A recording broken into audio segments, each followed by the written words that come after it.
Bendito seja o reino do Pai, do Filho e do Espírito Santo. Amém. Amados irmãos e irmãs em Cristo nosso Senhor, o Evangelho de hoje é de facto um Evangelho admiravelmente especial. Todas as perícopes do Evangelho o são, mas esta reveste uma tonalidade particularmente especial, como disse. É aquilo que a Igreja chama a perícope hoje do Evangelho, o texto, aquilo que ouviram o diácono proclamar, é a chamada oração sacerdotal de Nosso Senhor Jesus Cristo. É aquela oração que Cristo faz no jardim de Getsemane, poucos momentos, poucas horas antes da sua paixão, da sua subida ao Gólgota e da sua morte na cruz. E nesse momento, o que é que o Senhor faz? O Senhor ora. O Senhor chama os apóstolos e ora a seu Pai. E ora por quem, queridos irmãos e irmãs? Ora por aqueles que Ele amou, que Ele amava e que Ele ama. A primeira coisa, antes de começar a oração propriamente dita, Cristo o que é que faz? Cristo é grato. Cristo manifesta a sua gratidão profunda ao Pai. E como é que Ele o faz? Dando glória ao Pai. E também pedindo para que o Pai o glorifique a Ele, seu Filho, a Ele, Cristo, e lhe desse como aquela glória que Ele tinha junto do Pai antes que o mundo existisse. É dessa glória que o Senhor Jesus Cristo está a falar. E diz: glorifica o teu Filho para que o teu Filho te glorifique a ti. Glorifica-me, Pai, para que o teu Filho te glorifique. E nós ouvimos tantas vezes ao longo da vida da Igreja esta coisa, que é uma coisa, quando nós sabemos o que é uma coisa, é ou não é? Não é verdade? Que é este termo glória. Qual o significado? Glória a ti, ó Deus.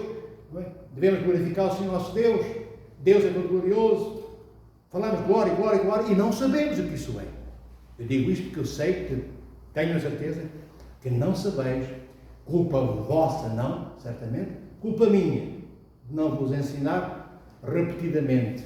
Eu já o disse várias vezes, mas tenho que dizer muitas, porque são termos que têm conteúdos difíceis de serem apreendidos, isto é, abraçados, mastigados pela nossa memória. Glória, na sua origem etimológica em hebraico, significa valor, poder e substância. É o que significa glória em hebraico. Valor, poder e substância. Então, quando nós, pois já voltamos à oração sacerdotal do nosso Senhor Jesus Cristo, mas para que saibamos o que é que estamos a falar. A glória de Deus significa o poder que Ele tem, a substância que, sendo a sua essência, não é transmitível, mas a sua divindade que brota da essência de Deus e que é todo Ele inteiro na sua essência, é também Deus todo inteiro nas suas energias incriadas, onde a sua divindade chega até nós para nos tornar o que Ele é, divinos, não na essência, mas por semelhança. Aquilo que nós chamamos a divinização do homem e da mulher, que faz com que nós sejamos deuses, permanecendo eterna e permanentemente humanos, para não entrarmos em loucuras. Agora somos a quarta pessoa e a quinta da Santíssima Trindade. Não é isso. É adquirirmos todos os atributos de Deus, como o ferro lançado no fogo, adquirir todos os atributos do fogo, mas não é fogo. Continua a ser ferro, mas com características novas. Ai de mim, se depois do ferro posto no fogo, em brasa estando, e eu o for agarrar, como fica a minha mão? Talvez alguns carne e tendões nenhum. Talvez um ossito. Porquê? Porque o ferro continua a ser ferro. Como nós, depois de divinizados, continuaremos a ser humanos. Mas o ferro já adquiriu características do fogo. É ferro com atributos, com características, com propriedades do fogo.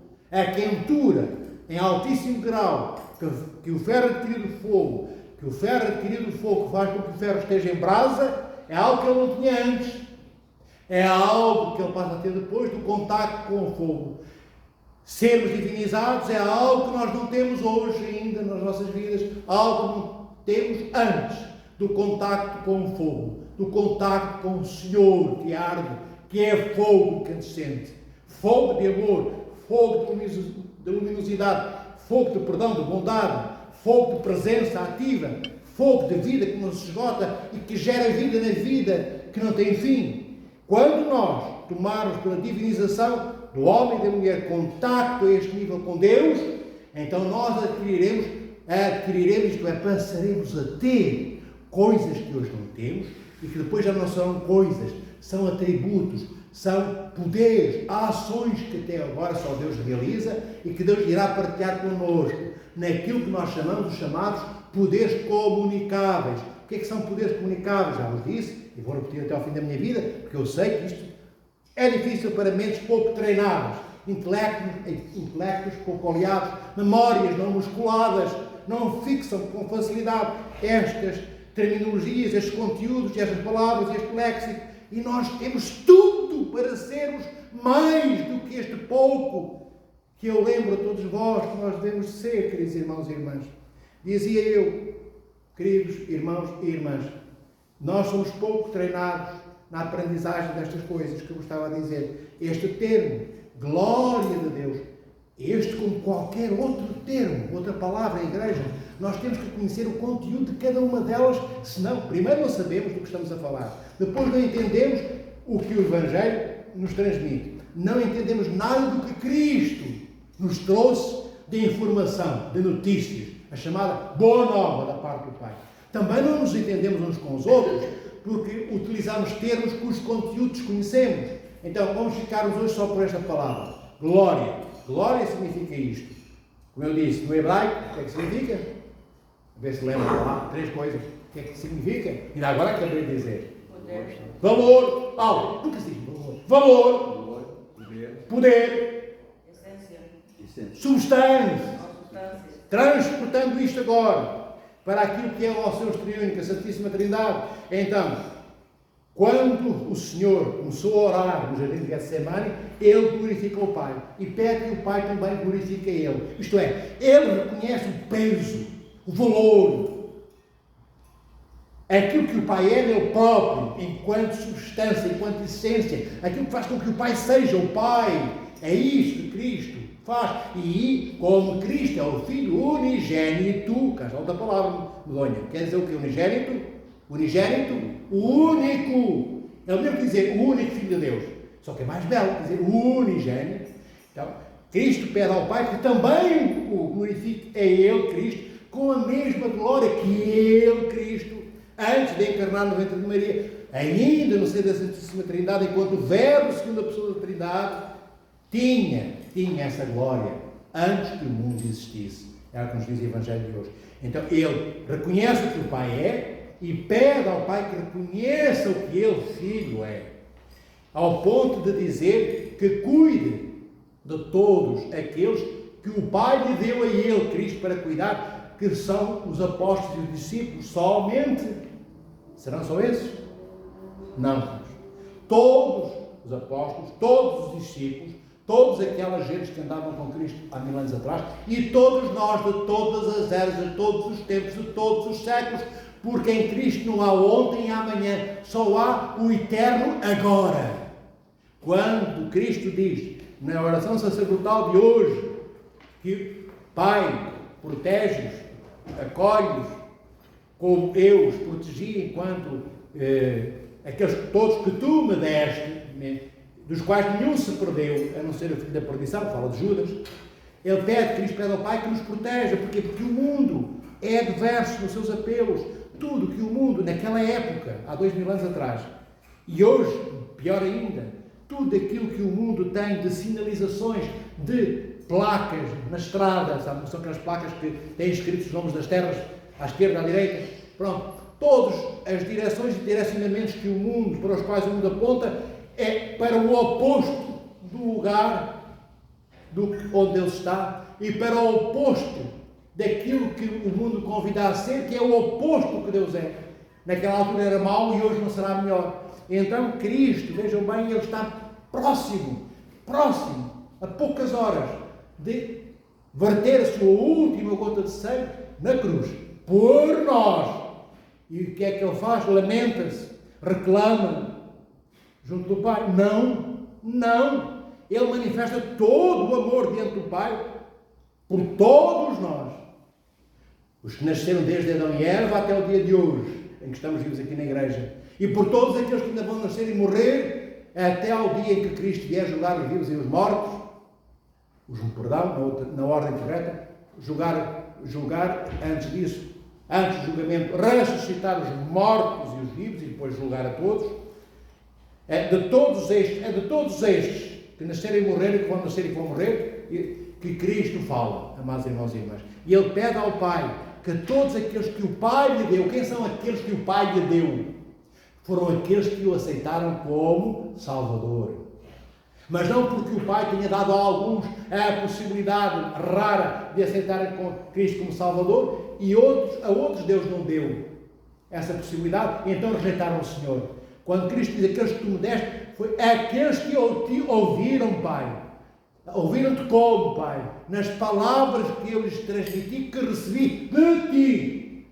Cristo diz, na oração sacerdotal de hoje, eu dei-lhes a quem? Aos apóstolos, aos discípulos, àqueles que me ouviram e a todos os outros no futuro e no passado também, porque os que estavam no Hades, fazem parte do passado, morreram todos antes de que Cristo saísse do ventre de Maria, esses também faziam parte do passado, ouviram a boa nova no Hades, porque Cristo proclamou o Evangelho, a boa nova do seu Pai, no Hades, na antecâmara dos infernos. E aqueles que ouviram a palavra do Senhor, também do passado vieram para o presente, para fazerem parte do futuro, do presente eterno, do que Deus é agora, neste eterno agora.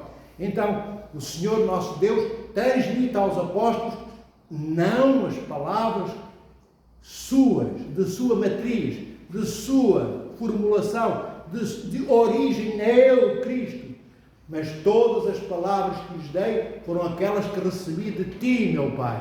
É isto que o Senhor diz no Evangelho.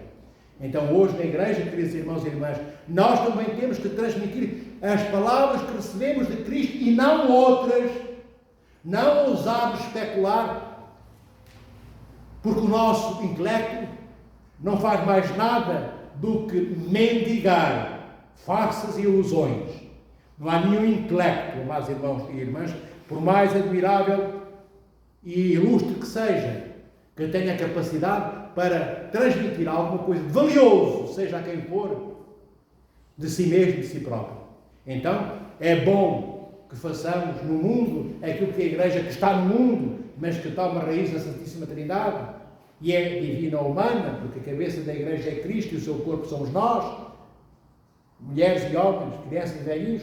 Então que nós saibamos, queridos irmãos e irmãs, qual é o propósito da nossa vida. E o propósito da nossa vida é qual? Já pensaram nisto algumas vezes? O propósito da nossa vida? Há vários, diriam muitos. Bem, é sermos edificados, é sermos santos, é perdoarmos uns aos outros, tudo isso não é mentira, mas de facto, o que é mesmo inteiro, na verdade absoluta e plena que lhe transporta, é o que Cristo diz. A vida eterna consiste, isto é, a vida eterna é isto, que todos te conheçam a ti e àquele que tu enviaste, Jesus Cristo, que é o Filho de Deus.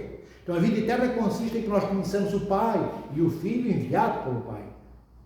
Conheçamos o quê? Porque é que isto é a vida eterna. Este é o propósito maior. Porque para chegarmos aqui temos que ser deificados. Temos que passar pela teose, pela deificação, pela divinização. Temos que ser ferro posto no fogo e adquirir as qualidades do fogo, isto é, as qualidades de Deus. Aquelas que não trazem nelas a essência e a natureza de Deus, mas que transportam até nós a sua divindade. Já vos disse várias vezes, queridos irmãos e irmãs, isto vem a propósito da explicação do termo glória. Nós não podemos nunca ser aquilo que Deus é na sua essência. Na sua essência Ele é todo transcendente, é todo outro, é todo desconhecido. É o eternamente inaproximável.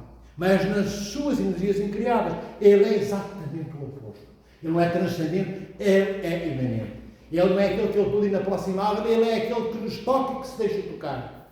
Ele é aquele que se torna visível diante dos seres existenciais visíveis que somos nós.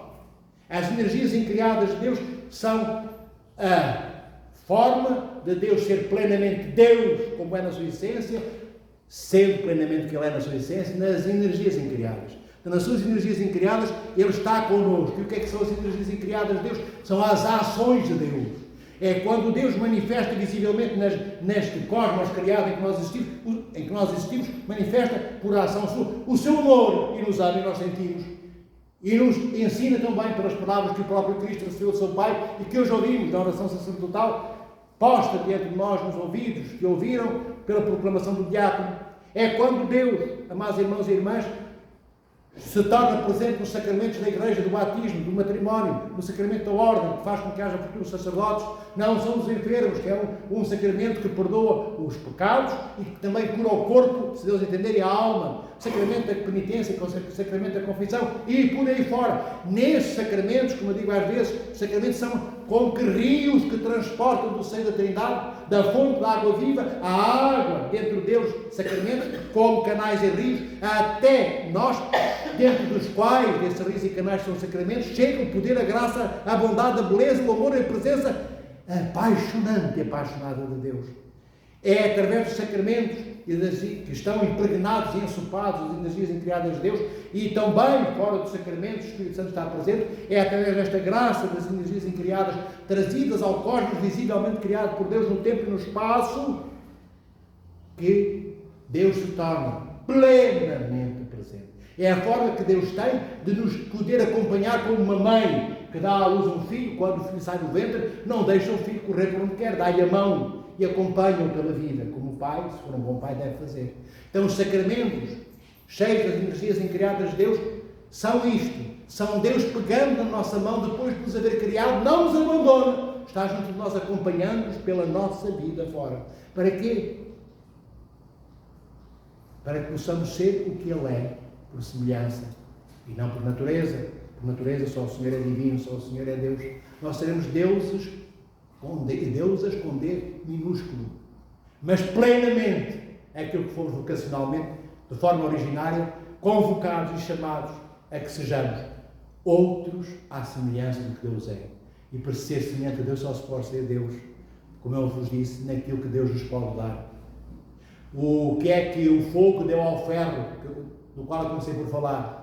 Não deu, o ferro não ficou labareda permanentemente. O ferro foi incandescente em brasa.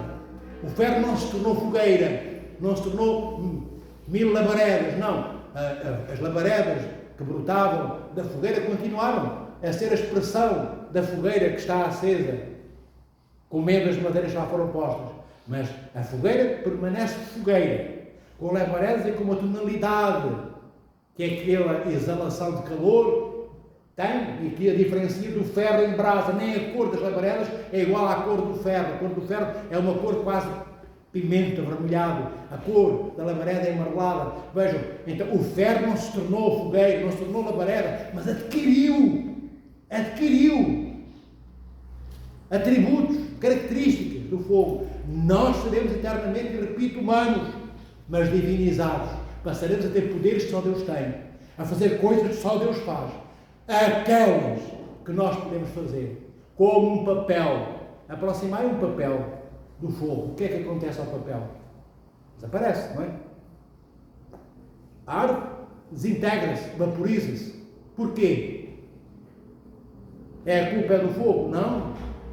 É do papel. Se alguma culpa houvesse, a natureza do papel não suporta a presença do fogo. Não tem como resistir à força, ao poder e ao valor do fogo. Por isso nós, queridos irmãos e irmãs, como o papel é posto junto ao fogo, se hoje nós fôssemos colocados junto do poder de Deus, seríamos desintegrados, tornados pó, pulverizados, porque a nossa natureza, como ela é hoje pecadora, não suporta a presença nem a proximidade de Deus. A não ser desta forma, que é posta nos sacramentos da Igreja, para que nós, e é-nos dado devagarinho, porque nós reagimos devagar, porque nós damos, meu filho, 40 passos para a frente e depois damos 39 para trás. Ao fim de 40 anos só damos um passo, nem sequer andamos um quilómetro. Então Deus também nos dá a sua presença permanentemente, mas não nos invade. Não diz, tens que ser fogo como eu. O Senhor anuncia que é bom que sejamos fogo. Chama-nos a que sejamos fogo como Ele. Mas só seremos fogo se nós quisermos. Então, esta oração de Cristo, hoje, sacerdotal, começa por agradecimento de Cristo, por tudo que o Pai é, por tudo que o Pai tem, mas sobretudo por tudo que o Pai é. Que o Pai reconheça também quem Ele é, Cristo. E que o Pai reconheça todos aqueles que Cristo amou em nome do Pai e aos quais deu a conhecer o Pai, aos apóstolos, aos discípulos. Mas, como eu vos disse, como o Senhor está para além de toda a tipologia de atemporalidades, não está circunscrito pelo espaço nem pelo tempo cronológico das horas, então para Cristo é o eterno agora, como eu disse, o eterno presente. E no eterno presente, aquilo que o Cristo pede ao Pai, se Pai, proteges a todos, acolhes como eu protegi em teu nome, como eu os acolhi também, significa agora. E neste agora estão quem? Estão toda a humanidade que já morreu e vai nascer. É bonito, é belo sabermos estas dimensões da verdade que Cristo nos transmite pelo conteúdo da revelação que deixou aos apóstolos e que ecoa, isto é, que se torna audível tonitulantemente nos nossos ouvidos quando o Evangelho é proclamado. Então, queridos irmãos e irmãs, a vida eterna consiste em que conheçamos o Pai e aquele que o Pai enviou em seu nome, o seu Filho, nosso Senhor Jesus Cristo. Nisto consiste a vida eterna. Isto é a vida eterna. Depois, tudo que nos separa, que está entre aquilo que nós somos hoje e aquilo que é isto, é o caminho que nós temos a percorrer. E nesse percurso está Deus presente nas suas energias incriadas, repetindo, como disse há pouco, para nos acompanhar. Então, queridos irmãos e irmãs, a oração é fundamental na vida de cada um dos fiéis, de cada um dos filhos de Deus, de cada uma das filhas de Deus. A oração, queridos irmãos e irmãs, é algo tão importante e tão precioso que o homem e a mulher foram criados por Deus para orarem, da mesma forma que foram criados para pensar e para falarem. E numa taxis bem posta e bem ordida, isto é, numa taxis, quer dizer, numa ordem, não seria, fomos criados para falar e para pensar e para orar, não. Fomos criados para orar e depois, ambivalentemente, para orar, para pensar, para orar, para falar.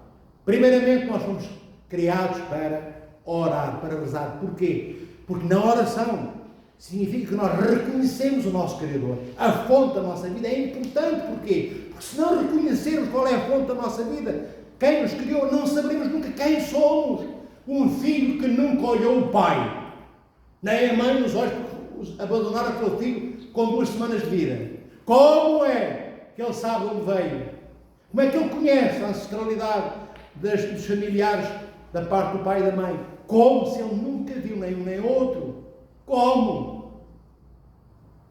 É uma criança que é posta no mundo sem ter nenhuma raiz no tempo que aconteceu antes dele. É o mesmo, queridos irmãos e irmãs, que acontece connosco, se não tivermos esta precaução. Então, a oração significa para eu reconhecer, porque eu dou glória a Deus. Nós não dizemos glória a ti, Senhor, glória a ti. Olhem nas orações que fazemos durante a manhã e durante a noite, há uma invocação, que é uma doxologia, em nome do Pai, do Filho e do Espírito Santo. E logo a seguir nós dizemos glória a ti, ó Deus, glória a ti. Significa o quê? Senhor, obrigado por tudo aquilo que tu és, pelo poder que tu tens, na plenitude, o que o poder pode ser, por aquilo que tu és, no teu ser, aquilo que se entende como ser pode comportar, é facto, sendo o ser que tu és. Obrigado por nos amares, obrigado pela vida que nos dás neste Glória a Ti, Senhor, glória a Ti, está tudo isto. Está o reconhecimento daquilo que etimologicamente a palavra significa, do poder de Deus, da divindade do Senhor nosso Deus. E está também implícito, claramente implícito, que nesse dar glória a Deus, nós estamos incluídos também, queridos irmãos e irmãs. Porque o Senhor manifestou-se visivelmente e deu-se a conhecer a cada um de nós. Se não houvesse criação cósmica, haveria só criação incriada, só vida interior à Santíssima Trindade. Só existia o Pai, o Filho e o Espírito Santo. Mas nós existimos também. Então Deus manifestou o seu rosto diante daqueles que Ele criou. Para quê? Para que nós possamos, de facto, conhecendo-o, aprender a conhecermos a cada um de nós. A oração serve para isto e para que nós nos tornemos participantes na vida de Deus e Ele participante na nossa vida. A oração, queridos irmãos e irmãs, é, sobretudo, como eu disse algumas vezes, não um momento para pedirmos muitas coisas a Deus. Vê, Cristo primeiro agradece a Deus. Primeiro diz quem Ele é. Diante dele, Filho, Ele reconhece: Pai, diante de mim Tu és isto. Reconhece-me a mim também, por favor. Pai. E depois é que Ele pede, depois é que o Senhor pede por todos os apóstolos, discípulos e por todos nós, todos os tempos. Então a oração, antes de mais, não é para pedirmos absolutamente nada a Deus. Numa primeira aproximação, é para darmos glória a Deus.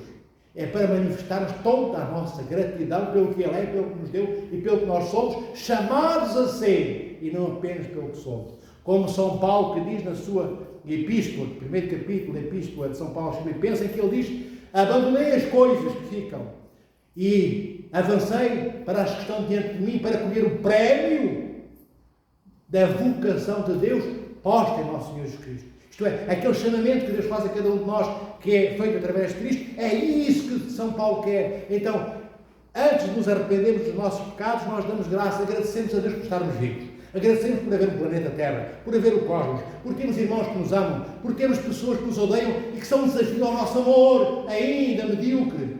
São uma bênção de Deus, os nossos inimigos. Aqueles que nos odeiam são uma bênção de Deus. Deus não criou inimigos, nem criou ninguém para nos odiar. Mas já que eles existem, Deus permite que nós sejamos desafiados para quê? Para crescermos. Ninguém tem músculo no braço. Se o barro do braço ficar sempre estendido durante 40 anos de vida, ele tem que se mexer para ter musculatura. Nós também, no nosso amor, se não exercitarmos o amor, nunca conseguimos amar nada nesta vida. Até as pessoas murcham no jardim quando sentirem que passou a nossa sombra e a nossa sombra as houver tocado. Então, a oração significa gratidão em primeiro lugar e depois nós arrependemos-nos dos nossos pecados. E ainda não estamos a pedir nada. Gratidão em primeiro lugar, arrependimento a seguir. Mas arrepender significa o quê? Cortar, já disse, cortar tudo com o que fazíamos no passado. Mas é pouco isso. Se eu me arrependo, cortei com o que eu fiz no passado, com as coisas que eu pequei, mas até agora não faz com que eu tenha, enfim, grande lustre diante de Deus. Eu cortei com o passado, mas estou quedo, estou estático. Então, arrependimento significa, sim, cortar, entrar em ruptura com as asneiras que fizemos ontem, mas prepararmos-nos para adquirir as virtudes de agora, que se apoiem no futuro diante de nós, como aquilo que disse São Paulo na epístola que ele deu aos Filipenses: abandonei as coisas de ontem, ficam para trás, e agora avanço para as que estão no futuro. Isto é, arrependi-me, não vou fazer mais do que fiz. Mas tenho que fazer outras, deixei de fazer aquelas que eram as neiras, bem, e agora, não está aqui nada nenhum, que estou já a praticar virtudes, então tenho que ir atrás daquelas que estão diante de mim, como disse São Paulo, nesta epístola que vos disse dos Filipenses. E depois, queridos amigos e irmãos e irmãs, para terminar, depois, em terceiras núpcias, é que nós pedimos, e ainda aqui devemos ser historicamente atentos e rigorosos, pedimos a Deus pelos outros, pelos nossos irmãos. Olhem por quem é que Cristo pede. É por Ele. Na oração sacerdotal de hoje, Cristo pede por quem? Por aqueles que o Pai lhe deu a Ele, para Ele cuidar e amar, que eram os apóstolos, discípulos de todos nós. Então, nas nossas orações, quando nós pedimos por alguém, que seja pelos outros e não por nós. E porquê? Porquê é que é tão importante esta coisa rigorosa e histórica? Orar pelos outros e não por nós. Pelo menos em primeira instância. Porque ao orarmos pelos outros, estamos a ser outros Cristos. Porque diante do Gólgota, Hoje, na oração de Getsemane, ele ora ao Pai pedindo pelos outros, não por ele. Não diz: Pai, tira-me a cruz da frente, dá-me força para subir à cruz, está difícil, estou muito fraquinho, não sei o que vai doer. Não, o Senhor não diz isso.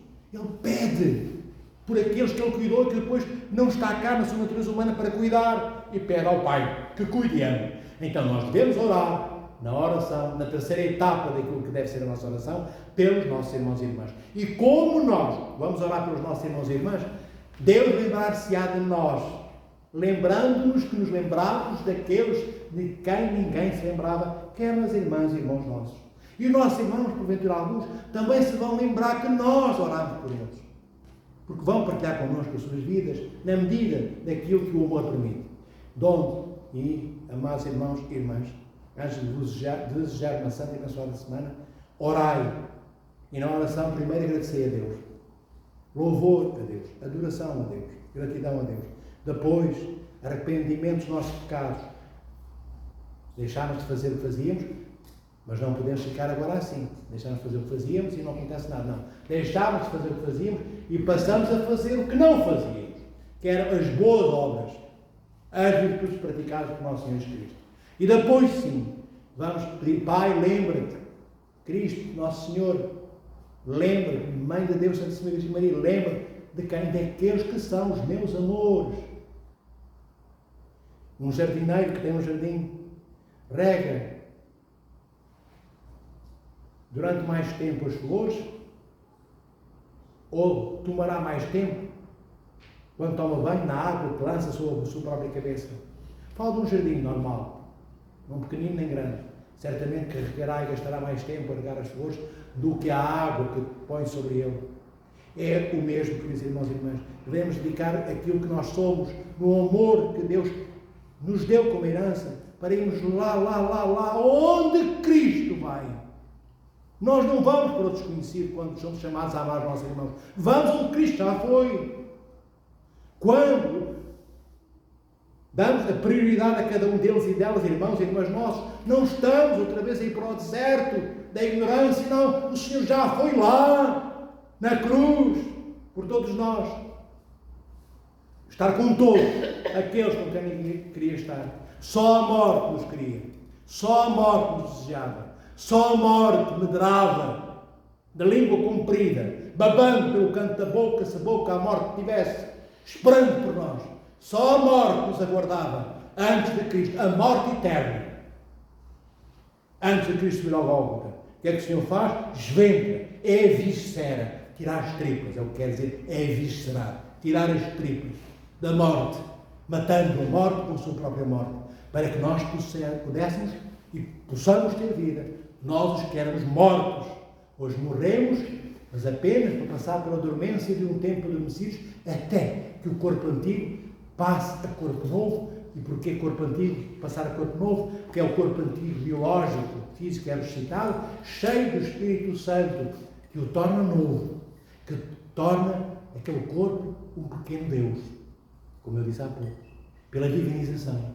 É o Espírito Santo que depois, pela ressurreição que Cristo vem trazer, através da qual Cristo vem trazer os mortos à vida, o Espírito Santo transforma aquele corpo num corpo glorioso, um corpo divinizado, um corpo de ser humano verdadeiro, um corpo de cidadão do céu.